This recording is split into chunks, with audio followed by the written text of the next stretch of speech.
Hello foodies, welcome to my channel. ఈరోజు మనం prepare చేయబోతుంది మినపగారెలు. ఈ చల్లని సాయంకాలంలో వేడివేడి మినపగారెలు అలా చికెన్ గ్రేవీ నంచుకొని తింటే ఎంత బాగుంటుందండి. One of our favourite food అయిపోతుంది. సో ఇది ఎలా ప్రిపేర్ చేసుకోవాలి, ఏమేమి ఇంగ్రీడియంట్స్ కావాలి తెలుసుకుందాం రండి. ముందుగా onions, coriander, curry leaves, chilli and jeera, ఈ 5 ఇంగ్రీడియంట్స్ని కట్ చేసుకొని పెట్టుకోండి. అండ్ ఒక పావు కప్పు పిండి తీసుకున్నానండి నేను.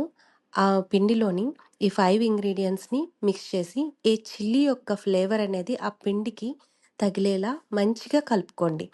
ఈ కలుపుకున్న దాన్ని ఈ కలుపుకున్న దాంట్లో కొంచెం సాల్ట్ వేసి, మీకు నచ్చినట్లయితే మీకు తగినంత సాల్ట్ వేసుకోండి. నేనైతే ఇక్కడ 4 స్పూన్స్ వేసుకున్నాను. వేసుకున్న తర్వాత దీన్ని ఆయిల్‌లో మంచిగా డీప్ ఫ్రై చేయండి.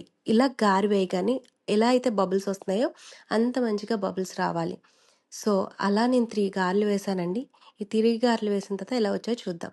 చూసారా? ఆ బ్రౌన్ కలర్ వచ్చేంత వరకు, ఆ గోల్డెన్ కలర్ వచ్చినంత వరకు ఫ్రై చేసుకోవాలి. ఫ్రై చేసుకున్న దాంట్లో చక్కగా ఒక బౌల్లోకి తీసుకోండి.